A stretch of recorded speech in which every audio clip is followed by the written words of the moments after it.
Hello, and welcome to the Guitar Reliquary.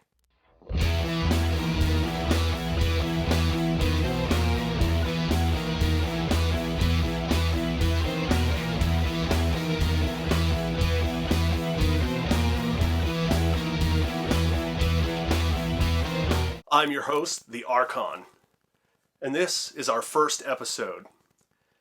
I thought long and hard about what the first episode of my guitar channel should be, and I thought I would start sort of where it all began, back in the 1990s, when I was a spry young lad.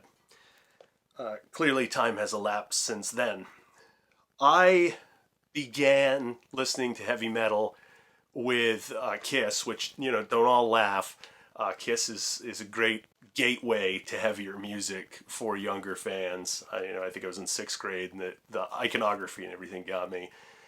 But from Kiss, I went to Ozzy, to the point that I used to actually draw Ozzy on my knuckles like he had tattooed on his. And the song that absolutely got me with Ozzy was Crazy Train.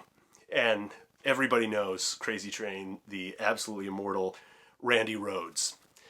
So I have wanted a Jackson Randy Rhoads model since, 6th grade or so. And I've been fortunate to own a few. So the story behind this guitar is that I was at a local music store where I do some business, and they're primarily a Fender and a Gibson dealer, so I bought some Fenders and some Gibsons there. And they had this big case, this really big case, and it had been beat up. And I said, "What's in the case?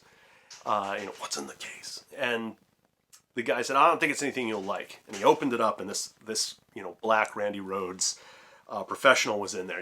Made in Japan, serial number dated it to 1992. And I was astonished because if you look at this guitar, none of the wings are really damaged. And that to me was, well, I guess you can't see that one with the tuner on it.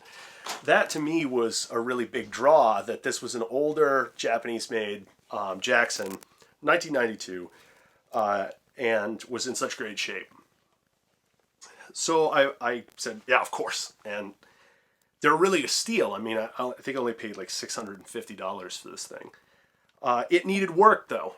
The original bridge was not functional. The high E lock screw for the saddle was stripped, so you couldn't keep the saddle where it needed to be to have proper intonation.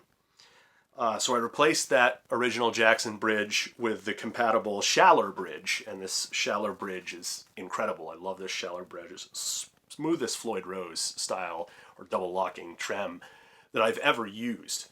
So that was the first step. The second step was actually that the low E tuner here was broken and wouldn't hold any sort of tune. The little washer that went into it was stripped, and it would not stay tight on the headstock.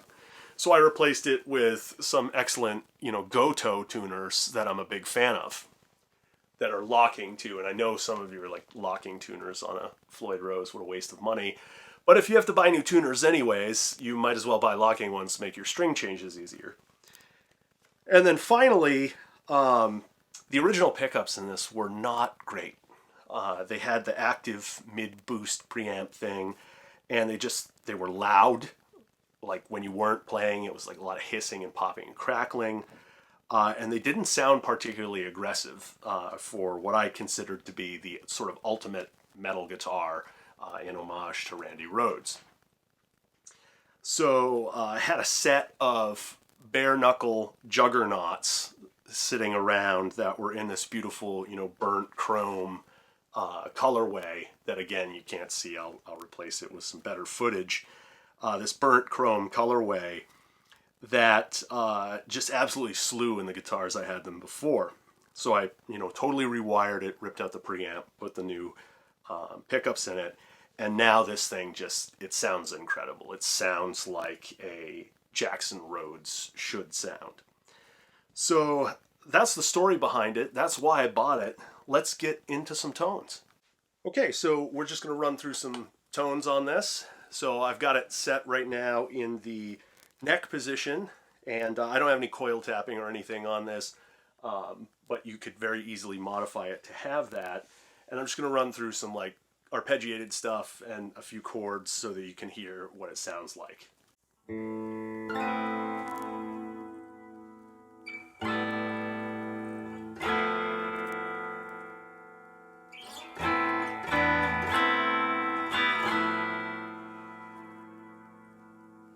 And I forgot to mention I'm using my Headrush MX5 on this. This is the built-in missing thrill setting. I think I might have turned up the delay or the chorus a little bit to get a sound that's more me. I love delay.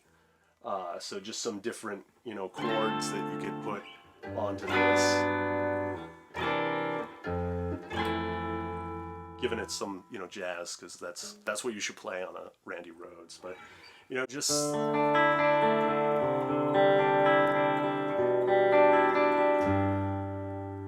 It's got a lot of bass in that neck pickup. So let's go to the middle position. I'll try to remember what I played for the neck position, do some of the same things.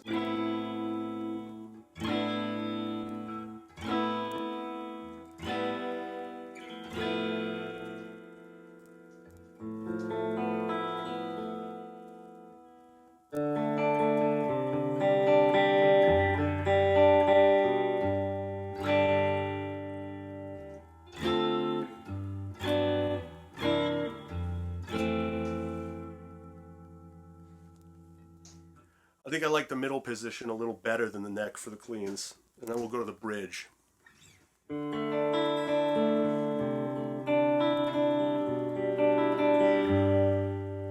Lots of bass, like that.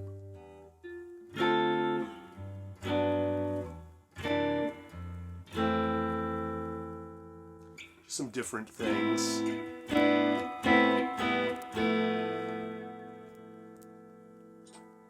Back to the neck for a little bit.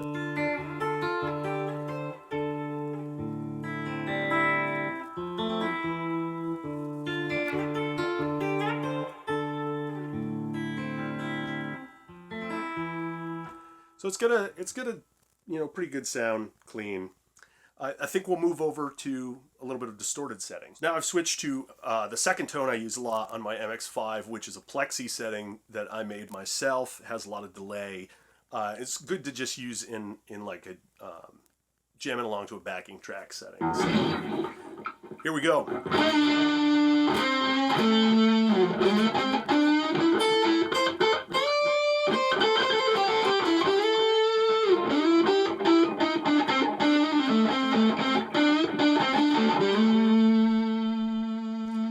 So it's pretty smooth, and I guess we're in the middle position here. I thought we were in the neck position, but I must have knocked it out.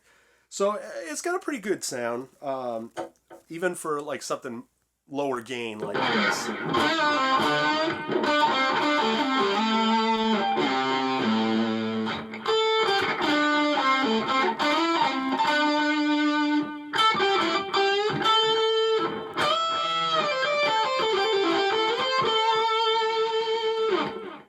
So you can see the kind of tone I'm going for. I love that tone. It's a little Eric Johnson influence, but maybe a little bit more hair on it than he would use.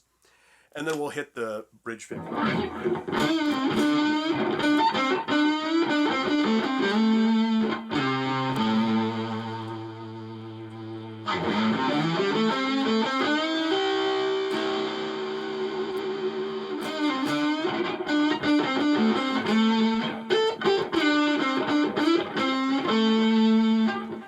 Some little bluesy licks, to give you a taste of that, and then of course we can hit some big like Rush style chords. So.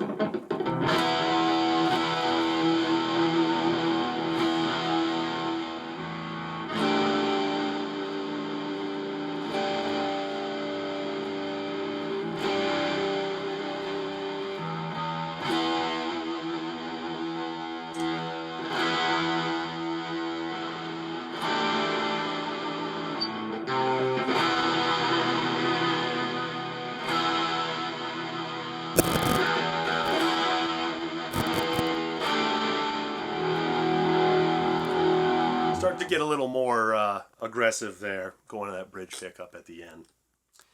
All right, let's move over to the really heavy tones.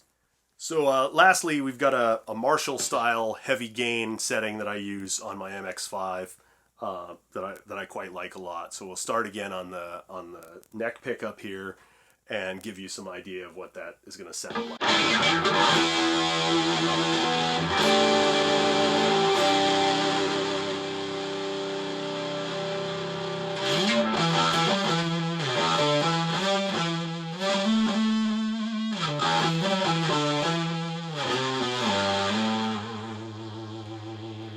So lots of bass on that neck pickup there, just some different riffs, and move into the middle position.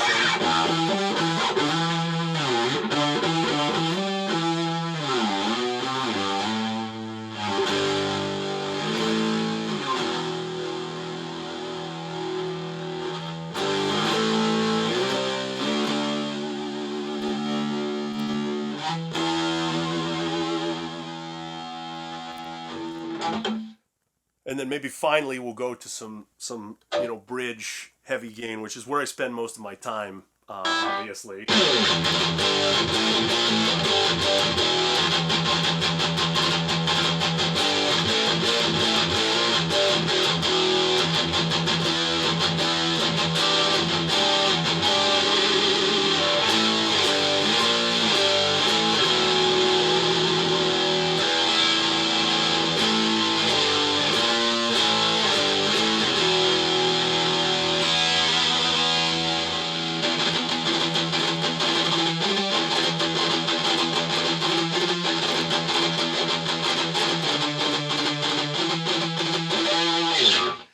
So you can see you get some pretty heavy Slayer tones and things like that, and go towards more of